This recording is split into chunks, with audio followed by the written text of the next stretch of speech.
Focus on yourself and watch everything fall into place, because the greatest misunderstanding about life, love, and relationships is the belief that peace comes from being chosen, validated, or understood by others, when in truth, peace is born the moment you stop outsourcing your worth and return your attention to the only thing you truly control, which is your inner world, your thoughts, your reactions, and the meaning you assign to events.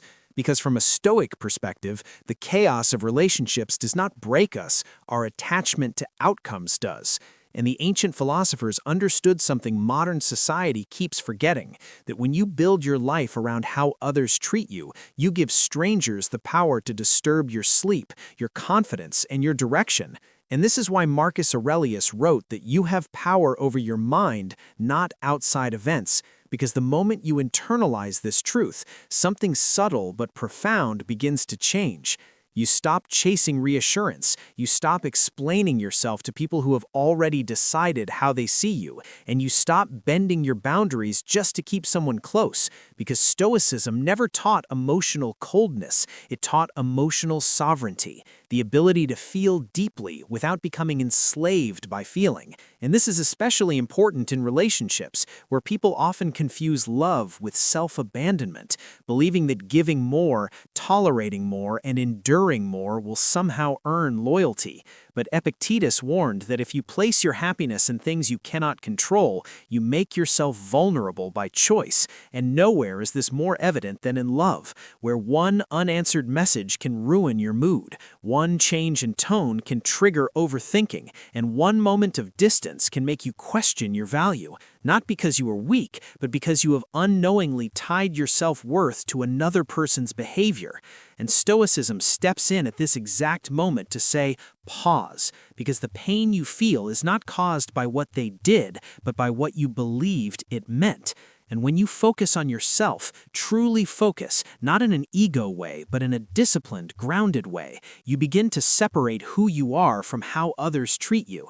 You begin to see rejection not as a verdict on your worth, but as a redirection. You begin to understand that someone's inability to choose you does not mean you were unworthy of being chosen. It simply means alignment was missing, and alignment cannot be forced, because the Stoic knows that chasing people is the fastest way to lose yourself, and losing yourself is the highest price you can ever pay for companionship, which is why silence becomes power, not as a tactic, not as manipulation, but as self-respect. Because when you stop reacting, stop pleading, stop explaining, you reclaim your energy. And energy is the currency of attraction, confidence, and calm. And this is when people notice a shift, not because you are trying to be noticed, but because you are no longer leaking your strength through desperation. And Stoicism teaches that dignity is quiet. It does not announce itself. It does not demand recognition. It simply stands firm. And when you stand firm, relationships either rise to meet you or fall away naturally, and both outcomes serve you,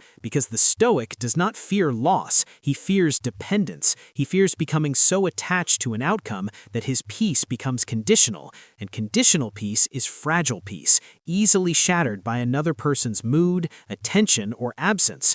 But when you focus on yourself, when you invest in your character, your health, your purpose, and your principles, something remarkable happens. You stop needing relationships to complete you.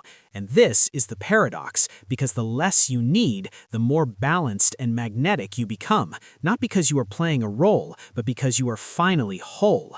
And wholeness is rare, and people are drawn to what is rare. Yet the Stoic remains unmoved by this attraction because his fulfillment no longer depends on it. He understands that people may come and go, feelings may change, and circumstances may shift, but his inner foundation remains untouched.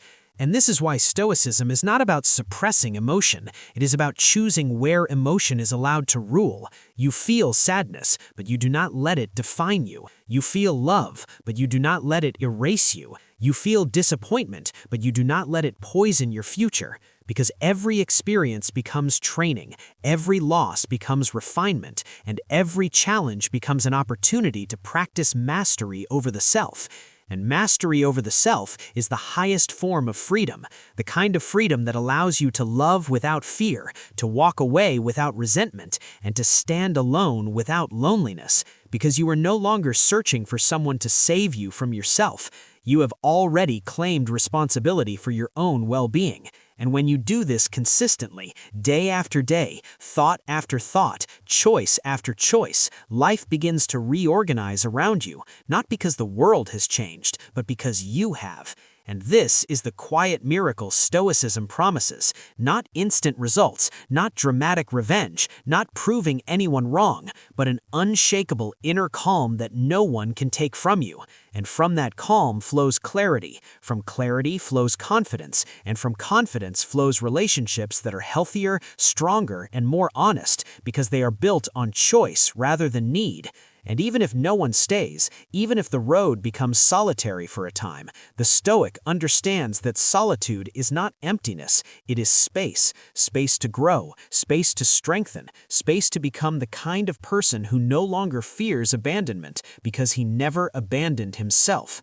And this is the ultimate lesson, that when you focus on yourself, not in ego but in discipline, not in isolation but in integrity, everything truly does begin to fall into place, not because you controlled the world, but because you finally learned to control what matters most, yourself.